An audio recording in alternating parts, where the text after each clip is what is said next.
BJP ಅಭ್ಯರ್ಥಿಯಿಂದ ಅನ್ಯಾಯ ಮತ್ತು ತುಳಿತಕ್ಕೆ ಒಳಗಾದವರೇ ಬಿಜೆಪಿ ಅಭ್ಯರ್ಥಿ ನಾಮಪತ್ರ ಸಲ್ಲಿಸುವ ವೇಳೆಯಲ್ಲಿ ಜೊತೆಗೆ ಇದ್ದದ್ದು ಪಾಪ ಎನಿಸುತ್ತದೆ ಎಂದು ಶಿರಹಟ್ಟಿಯ ಫಕೀರ ದಿಂಗಾಲೇಶ್ವರ ಶ್ರೀಗಳು ಆಕ್ರೋಶ ವ್ಯಕ್ತಪಡಿಸಿದರು.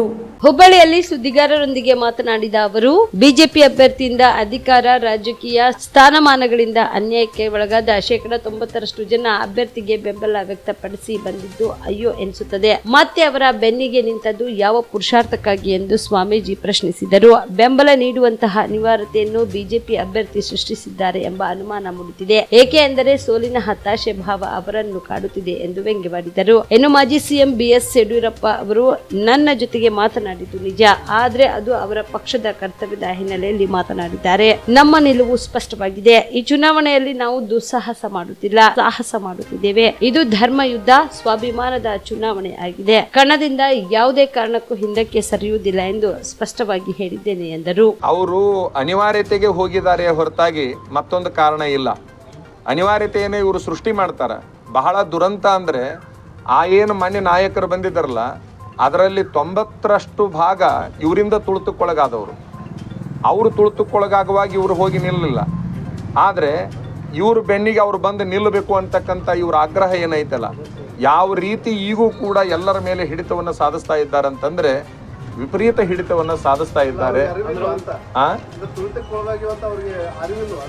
ಈಗ ಅಲ್ಲಿ ಏನಾಗುತ್ತೆ ಎಲ್ಲನೂ ಇದೆ. ಅನಿವಾರ್ಯತೆ ಅನ್ನುವಂತಹದ್ದಕ್ಕಾಗಿ ಎಲ್ಲರೂ ಹೋಗ್ತಿರ್ಬೋದು ಅಂತ ನಾವು ಅನ್ಕೊಳ್ತೇವೆ. ಅದಕ್ಕೆ ನಾವು ಬಹಳ ತಲೆ ಕೆಡಿಸಿಕೊಳ್ಬೇಕಾದ ಅವಶ್ಯಕತೆ ಇಲ್ಲ. ಒಟ್ಟಾರೆ ಇದು ನಮ್ಮದು ಧರ್ಮಯುದ್ಧ, ಇದು ಸ್ವಾಭಿಮಾನದ ಚುನಾವಣೆ ಆಗಿದೆ. ಸ್ವಾಭಿಮಾನವನ್ನ ಮೀರಿ ಹೋಗುವಂತ ಅನಿವಾರ್ಯತೆ ಏನಿರ್ಬೋದು ಅವ್ರನ್ನ ಕೇಳ್ಕೊಳ್ರಿ, ಹೋದವ್ರನ್ನ ಕೇಳ್ಕೊಳ್ರಿ. ಸ್ವಾಮೀಜಿ ಹಿಂಗಂತಾರ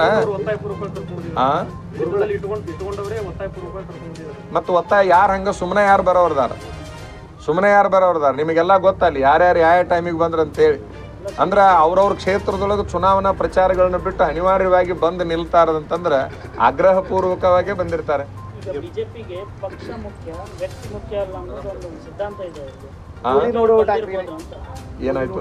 ಬಿಜೆಪಿಯಲ್ಲಿ ಪಕ್ಷ ಮುಖ್ಯ, ವ್ಯಕ್ತಿ ಮುಖ್ಯ ಅಲ್ಲ ಅನ್ನೋದು ಒಂದಿದೆ. ಅದಕ್ಕೆ ಅವರೆಲ್ಲ ಪಕ್ಷದ ಸಲುವಾಗಿ ಬಂದಿರ್ಬೋದಲ್ಲ.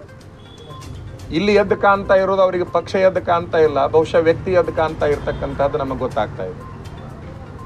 ಪಕ್ಷ ಅನ್ನುವಂಥದ್ದು ಅವ್ರ ತಲೆಯೊಳಗಿದ್ರೆ ಅಭ್ಯರ್ಥಿಯನ್ನ ಬದಲಾವಣೆ ಮಾಡಿಬಿಡ್ತಿದ್ರು. ಈ ನಾಡಿಗೆ ಒಂದು ಎಲ್ಲ ಹಿತವನ್ನು ಬಯಸತಕ್ಕಂತಹ ಒಬ್ಬ ಅಭ್ಯರ್ಥಿಯನ್ನ ಅವ್ರು ಹಾಕ್ತಿದ್ರು. ನಾವೆಲ್ಲರೂ ಬ್ಯಾಡ್ ಅಂದಂಥ ಸಂದರ್ಭದಲ್ಲಿ ಹಾಕ್ತಿದ್ರು. ಪಕ್ಷದ ಹಿತದೃಷ್ಟಿ ಒಳಗೆ ಹೋಗಿದ್ರೆ ಅಭ್ಯರ್ಥಿ ಬದಲಾವಣೆ ಆಗ್ತಿತ್ತು. ಅಭ್ಯರ್ಥಿ ಅದೇ ಬೇಕು ಅಂದ ಮೇಲೆ ಪಕ್ಷಕ್ಕಿಂತ ಅಭ್ಯರ್ಥಿ ಅನಿವಾರ್ಯ ಆ ಹೈಕಮಾಂಡ್ಗೆ ಆಗಿದೆ. ನೀವು ಕೂಡ ಕಣ್ಣಿನ ಸಮಸ್ಯೆ ಎದುರಿಸುತ್ತಿದ್ದೀರಾ? ಎಲ್ಲಿ ಚಿಕಿತ್ಸೆ ಪಡೆಯಬೇಕು ಅಂತ ಯೋಚನೆ ಮಾಡ್ತಾ ಇದ್ದೀರಾ? ಮತ್ಯಾಕೆ ತಡ?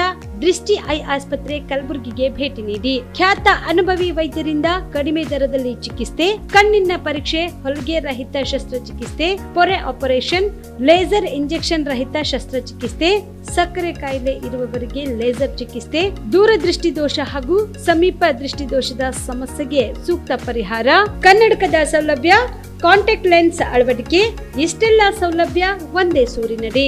ಹೆಚ್ಚಿನ ಮಾಹಿತಿಗಾಗಿ ಸಂಪರ್ಕಿಸಿ Gachchinmani tower, Big Bazaar ಮುಂದುಗಡೆ, Jagat circle, Kalaburagi. Phone number 7899328915.